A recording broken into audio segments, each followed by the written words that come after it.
Salam, selamat bertemu kita dalam channel Langsung Sitorus ini dan kita gunakan sekarang untuk memahami, menghayati, menafsirkan apa yang menjadi epistel pada tanggal 12 Januari tahun 2025.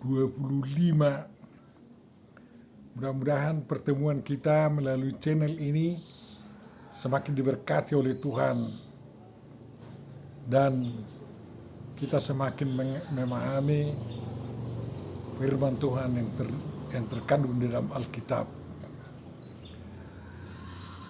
Selalu kami mohon untuk kesediaan saudara-saudara untuk subscribe karena sering lupa setelah mendengar, lupa untuk subscribe. Kali ini janganlah dilupakan, ya. Dan ajaklah kawan-kawan untuk turut menikmati kabar baik melalui channel ini. Untuk memulai perenungan kita, marilah kita terima penyertaan dari Tuhan kita, Yesus Kristus.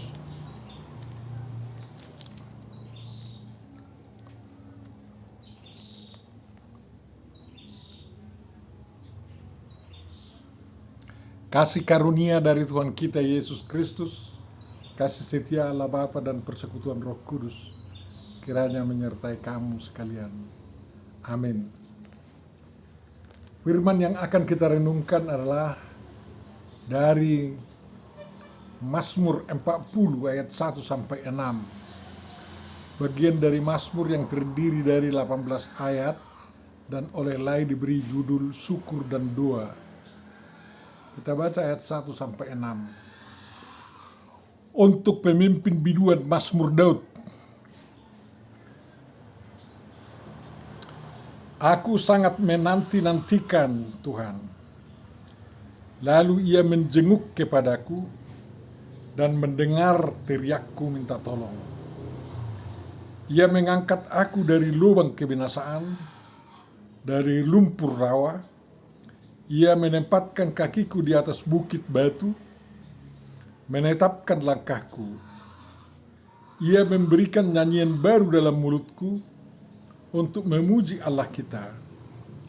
Banyak orang akan melihatnya dan menjadi takut, lalu percaya kepada Tuhan. Berbahagialah orang yang menaruh kepercayaannya kepada Tuhan Jehovah, yang tidak berpaling kepada orang-orang yang angkuh, atau kepada orang-orang yang telah menyimpang kepada kebohongan. Banyaklah yang telah kau lakukan, ya Tuhan Allahku, perbuatanmu yang ajaib dan maksudmu untuk kami.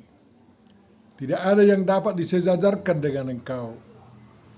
Aku mau memberitakan dan mengatakannya, tetapi terlalu besar jumlahnya untuk dihitung. Demikian firman yang akan kita selidiki dan pahami, Bapak Ibu saudaraku yang terkasih. Tentu saja yang berbahagia adalah orang yang mendengarkan, memelihara, memahami, menghayati, dan melakukan firman Tuhan dengan perbuatan-perbuatan yang diinginkannya dilakukan orang lain itu kepadanya. Dan tema yang diusulkan di dalam almanak kita mengatakan diutus untuk memberitakan firman Tuhan. Diutus untuk memberitakan firman Tuhan. Kalau kita baca 18 ayat daripada Mazmur ini, Bapak Ibu Saudara, sedikitnya ada 3 bagian yang penting di sana. Ayat 1 sampai ayat 6 adalah kesaksian pemazmur atau Daud tentang hal-hal yang telah diperbuat Tuhan kepadanya. Dan yang bagian kedua adalah ayat 7 sampai ayat 12 atau ayat 11 adalah tekad daripada pemazmur untuk memberitakan perbuatan-perbuatan Tuhan yang baik itu. Ya. Dan bagaimana dia menghayati firman Tuhan.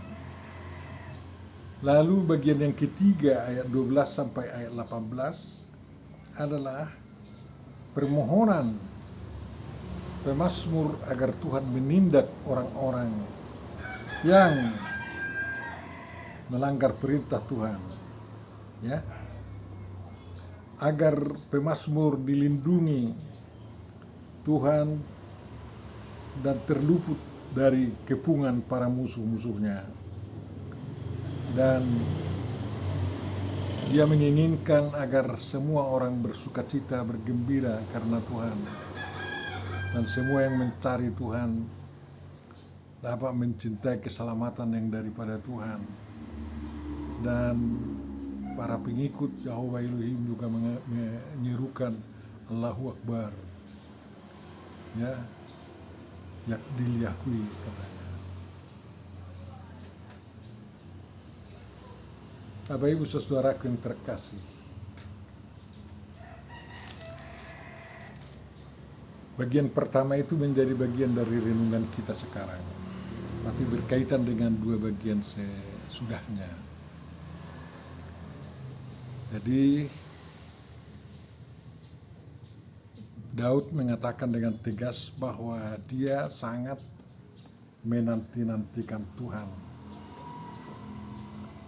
Menantikan Tuhan itu ya tentu saja bisa dengan pikiran, dengan perbuatan, dengan perilaku, dan mempergunakan waktu yang ada serta konsentrasi dalam perbuatan dan dalam pikiran untuk menyambut Tuhan yang akan datang. Ya.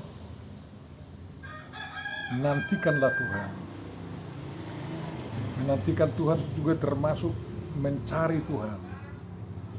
Karena menurut Amos juga, carilah Tuhan supaya kamu hidup.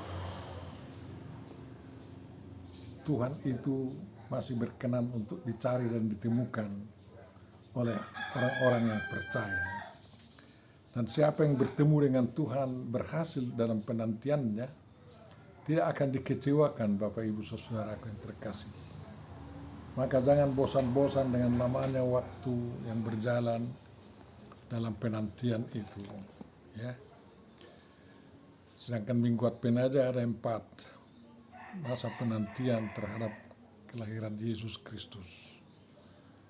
Dan penantian untuk Yesus, untuk kedatangan Yesus Kristus kedua kalinya untuk menghakimi dunia masih belum dapat ditentukan waktunya.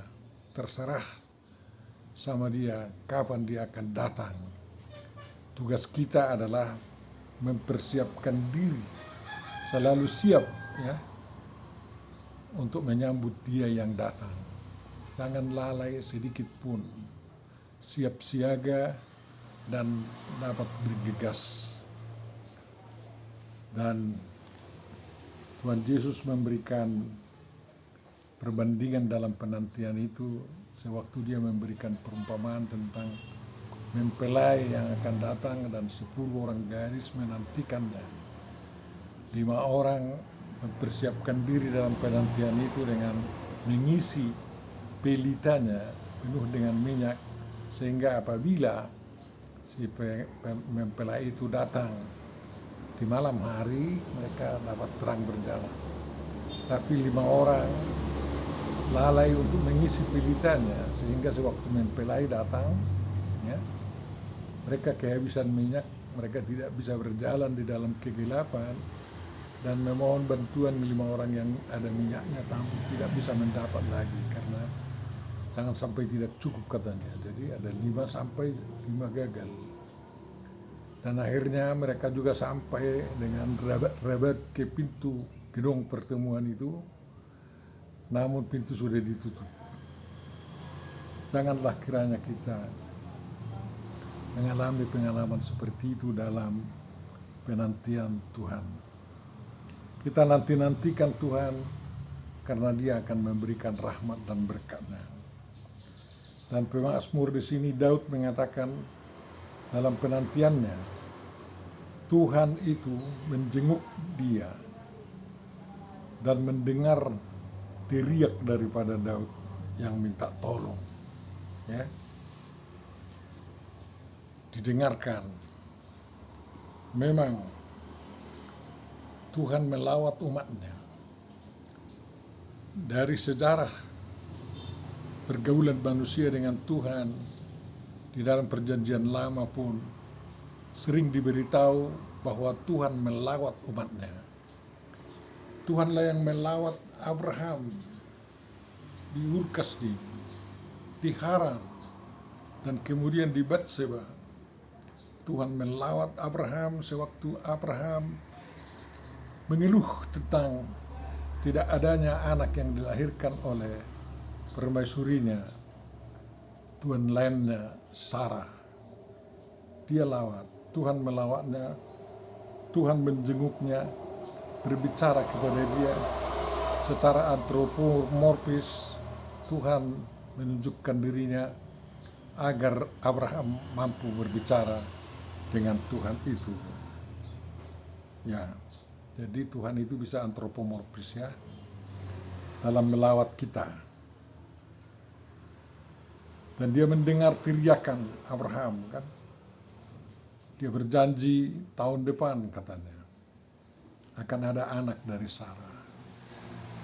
Tetapi Sarah tersenyum, apakah mungkin lagi aku melahirkan karena aku sudah sangat tua katanya. Tidak ada yang mustahil bagi Tuhan. Demikian juga sewaktu Tuhan melawat Maria melalui malaikat Jibril atau Gabriel, mendengar kabar bahwa dia akan hamil. Bagaimana itu mungkin katanya. Dan jawaban Gabriel, tidak ada yang tidak mungkin untuk Tuhan. Tidak ada yang mustahil untuk Tuhan. Pelawatan itu ditindaklanjuti dengan tindakan-tindakan Tuhan yang membuat kesayangannya terberkati. Daud mengatakan, Tuhan mengangkat aku dari lubang kebinasaan, dari lumpur rawa. Ia menempatkan kakiku di atas bukit batu, menetapkan langkahku. Luar biasa itu. Memang sewaktu kebinasaan mengancam Daud, sewaktu berhadapan dengan Goliat, yang dalam bahasa lain dikatakan Jebut, ya, Tuhan tidak membiarkan Daud itu ditebas oleh pedang besar daripada Goliat itu. Justru batu kecil yang dipergunakan sebagai anak ketapel atau ali-alinya menendang dahi daripada Goliat, dan Tuhanlah yang mencabut nyawanya, bukan batu itu, ya. Goliat mati sehingga kebinasaan tidak menimpa Daud lagi. Juga sewaktu Daud dikepung diburu oleh Saul. Dua kelompok yang bertentangan itu bertemu di Gua Adullam, tapi tidak saling mengetahui. Daud dan pasukannya berada di dalam gua, sedangkan Saul dan pasukannya berada di pintu gua. Dan Saul tidak masuk hanya oleh hal kecil yang diperhatikannya, bahwa laba-laba punya sarang di sana. Dan memang benar, bisa saja laba-laba itu membuat sarangnya menutup pintu gua dalam waktu 2 jam, dijalin itu, ya. Dan kalau memang orang masuk ke dalam, ya memang, tetapi jaring laba-laba itu akan rusak kan. Tetapi sebelum laba-laba itu menjalin, merajut sarangnya itu, Daud dan pasukannya sudah berada di dalam. Tetapi hal yang sangat kecil itu dibuat Tuhan untuk menyelamatkan pasukannya, orang yang dicintainya itu. Ya, Daud juga ditolong dari lumpur rawa. Lumpur rawa mana? Tidak ada rawa di Yerusalem. Ya, apa yang ada? Lumpur dosa. Sewaktu Daud itu berselingkuh dengan Batseba, dia sebenarnya sudah menjadi orang yang harus dibuang ke dalam lubang lumpur dosa dan terhukum.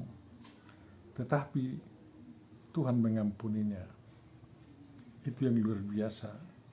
Tidak sebesar itu dosa Saul, Tuhan tidak mengampuni Saul. Dosa Saul hanya bertindak mempersembahkan kurban kepada Tuhan tanpa menunggu Samuel. Tuhan tidak mengampuninya. Tetapi luar biasa bahwa Tuhan mengampuni dosa Daud. Karena apa? Karena beda dengan Saul yang membela dirinya dalam tindakannya. Daud sangat merendahkan diri dan rasa layak menerima hukuman dari Tuhan. Dan memang Daud dihukum dengan kematian anak yang ada dalam kandungan Batseba itu. Dan itu tidak menjadi bagian dari keluarga Daud. Lumpur dosa, rawa dosa menenggelamkan kita. Tapi Tuhan melawat kita dan melakukan tindakan pengampunan dan mencabut kita dari lumpur dosa itu. Saya bayangkan hewan yang terjerembab di dalam lumpur dalam di Afrika sana, tanpa pertolongan orang, bahkan ditarik dengan helikopter juga agar bisa lepas dari lumpur penghisap itu. Memang dosa itu selalu mau menghisap kita sampai terbenam dan tidak bernyawa lagi. Tapi tangan Tuhan lebih kuat dari semuanya. Oleh karena itu, jangan segan-segan mengadu berteriak kepada Tuhan untuk agar kita dilepaskan dari lumpur dosa kita. Dan Tuhan telah mengerjakan pelepasan kita, pengampunan dosa kita, pembebasan kita dari lumpur dosa itu di dalam karya Yesus Kristus Tuhan kita. Kemudian Daud mengaku bahwa Tuhan itu menempatkan kaki Daud di atas bukit batu dan menetapkan langkah-langkah Daud, ya. Menempatkan kaki di atas bukit itu berarti menuntun perjalanan hidup Daud. Mengapa harus di atas bukit? Agar Daud bisa melihat di sekeliling di mana bahaya, di mana musuh, di mana ke arah mana sebenarnya untuk berjalan. Itu memang sangat penting, Bapak Ibu Saudara. Jangan terbenam di lembah gunung kalau kau mau melihat di balik gunung itu apa. Kamu harus naik ke atas dan lihatlah dari sana betapa luasnya kerajaan Tuhan. Tuhan mengangkat dan menempatkan kaki Daud di atas bukit batu itu. Bukit batu yang teguh, bukan bukit batu yang goyah. Yaitu seperti kita mendirikan rumah di atas batu karang, ya. Jangan berpijak kepada hukum-hukum yang tidak tetap, ya. Hukum-hukum yang goyah. Tetapi berpijaklah di atas hukum yang telah ditetapkan oleh Tuhan dan ditetapkan oleh negara sesuai dengan ajaran Tuhan. Itu sangat penting agar kita bisa menggerakkan kaki kita melangkah ke jalan yang benar. Dan ternyata dengan menempatkan kaki Daud di atas bukit batu yang tinggi, dia dapat melangkahkan kakinya ke arah mana dia harus pergi. Memang kita yang harus menentukan arah perjalanan kita, sehingga kita tidak menjadi tersesat dan tidak membelakangi Tuhan. Lalu Daud mengatakan, Tuhan memberikan nyanyian baru dalam mulutku untuk memuji Allah kita. Ya, Tuhan memberikan nyanyian baru ke dalam mulut Daud. Ya, itu adalah pengakuan bahwa Daud yang berjiwa seni itu, semuanya dia peroleh itu atas karya atau karunia Tuhan. Dan Daud mengarang lagu yang begitu banyak, sedangkan Mazmur aja lebih dari 100 biji, ya, yang panjang-panjang. Semua itu berupa nyanyian Mazmur yang diiringi dengan alat-alat musik, ya kan? Jadi Tuhan menganugerahkan itu, dan nyanyian baru merupakan kesaksian-kesaksian tentang karya-karya Tuhan yang terjadi dalam kehidupan sehari-hari. Maka sebenarnya setiap orang percaya dalam melangkahkan kakinya, dia harus selalu memperhatikan apa yang terjadi di lingkungannya dan terhadap dirinya. Dan dari situ muncul nyanyian baru untuk memuji Tuhan dan memuliakan namanya. Jadi untuk itulah nyanyian baru ada. Sudah jutaan nyanyian baru, nyanyian yang digubah oleh umat Kristen di seluruh dunia ini dalam berbagai bahasa. Sungguh indah. Kalau ada 100 lagu yang kita tahu sudah termasuk hebat kita. Tetapi Tuhan menggerakkan para seniman-seniman, para penggubah lagu untuk menyatakan kebesaran Tuhan melalui lagu-lagu pujian. Dan karya itu harus dilanjutkan, karena itu merupakan tugas mulia. Para malaikat pun di sorga menyanyikan lagu-lagu pujian. Dan kalau kita dapat memberikan lagu-lagu pujian, mengumandangkan lagu-lagu pujian kepada Tuhan, kita terhitung sebagai malaikat-malaikat yang memuliakan Tuhan tersebut. Banyak orang yang akan melihat dan menjadi takut lalu percaya kepada Tuhan. Tentu saja tujuan kita menghasilkan karya-karya itu, perbuatan-perbuatan kita, lagu-lagu baru kita, lagu-lagu pujian itu didengar orang, bisa hati orang tergetar, ya. Dan memang itu biasa. Lagu-lagu, nyanyian-nyanyian menggerakkan orang untuk cinta tanah air, untuk cinta Tuhan. Coba bayangkan ada orang yang berseru-seru selalu Allahu Akbar, lalu jawab dengan dari sana Allahu Akbar, kan kayak gitu. Dalam perikop kita ini juga ada Iqdal Yahwi, ya. Bahasa Arabnya Allahu Akbar. Jadi bukan hanya mereka yang menyatakan Allahu Akbar, tetapi seruan kita Allah Maha Besar itu lebih menggetarkan lagi, menggetarkan hati. Dan memang banyak orang yang menjadi takut akan Tuhan oleh karena seruan yang disampaikan oleh umat Tuhan. Coba bayangkan itu waktu bangsa Israel memasuki kota Jericho. Mereka bertrompet, bernyanyi, dan berseru, lalu rubuhlah tembok-tembok itu, dan mereka masuk bersorak-sorai di dalam. Itulah hebatnya dampak daripada nyanyian, suara-suara, dan kumandang seruan yang sesuai dengan kehendak Tuhan. Ya, tujuan kita adalah agar semua orang percaya kepada Tuhan, karena di sanalah letak kebahagiaan orang.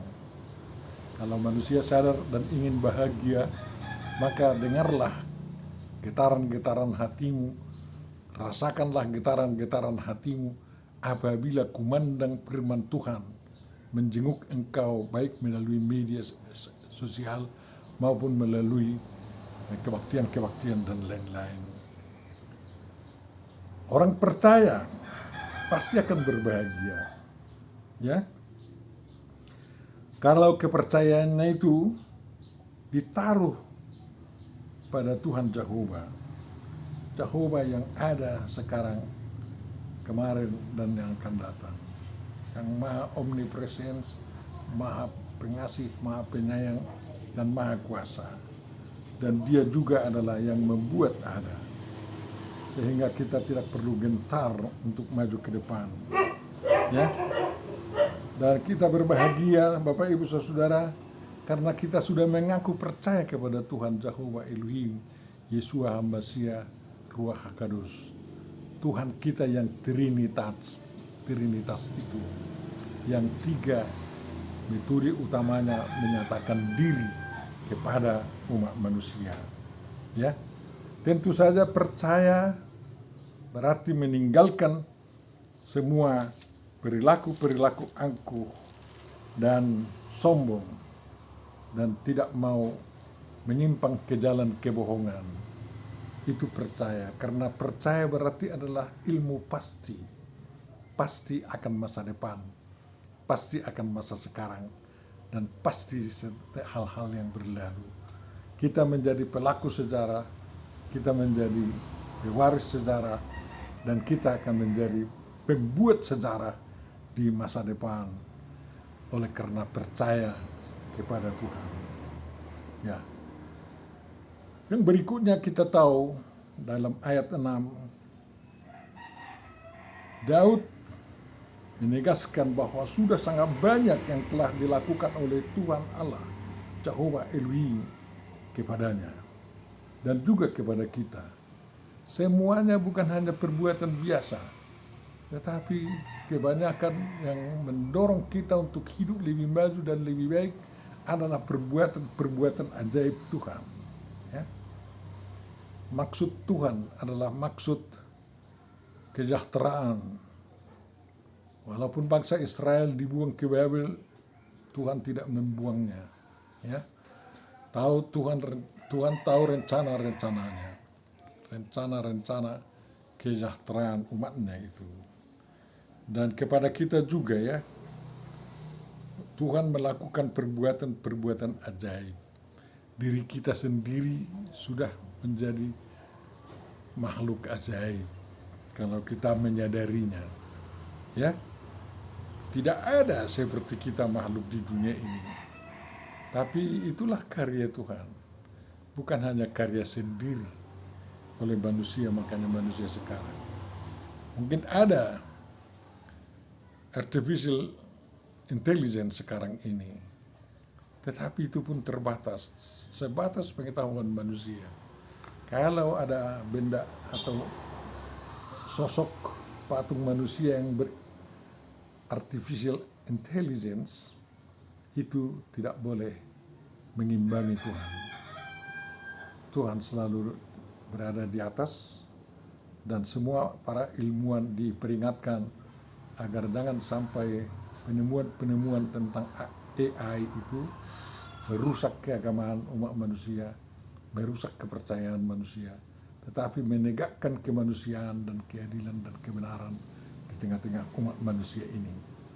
Bapak Ibu saudaraku yang terkasih, tidak ada satupun sejajar dengan Tuhan kita. Ya, Tuhan kita itu Maha Esa. Coba bayangkan bahwa Tuhan kita itu adalah Tuhan, kalimat Allah, dan Ruh Allah. Jadi ada 3 penyataan diri di dalam diri Yesus Kristus kan bersatu. Sekali nampak dirasakan dampaknya untuk kehidupan manusia ini.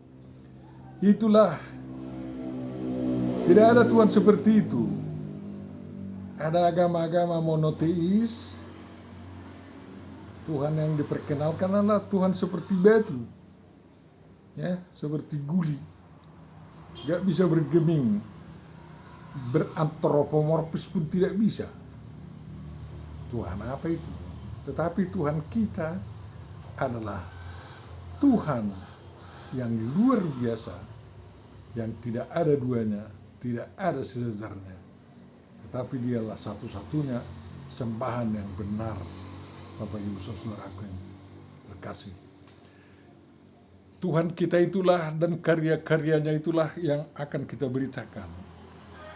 Berita dari Tuhan kita adalah kabar baik, Injil, dan beritakanlah itu, walaupun sebenarnya seperti dikatakan Yohanes, seluruh buku ditulis di dunia sehingga tidak muat di dunia ini.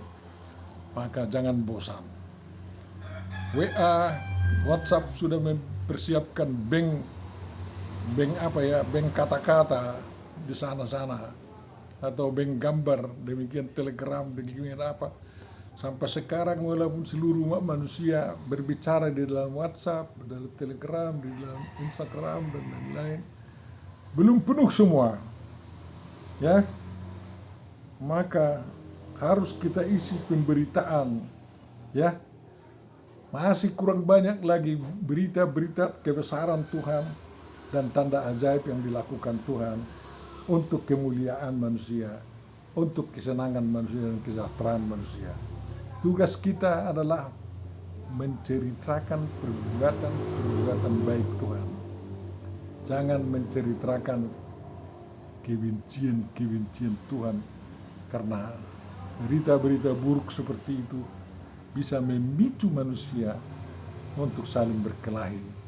Tetapi kabar baik yang kita beritakan selalu menuntun orang untuk hidup dalam damai sejahtera dan juga di dalam kasih mengasihi.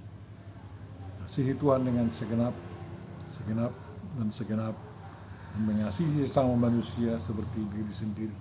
Lalu melakukan perbuatan-perbuatan yang diinginkan untuk dilakukan orang lain juga, baik kepada kita maupun kepada orang lain. Amin. Terima kasih Tuhan atas renungan yang sampai kepada kami. Mudah-mudahan itu dapat kami gunakan untuk membangun keimanan kami. Amin.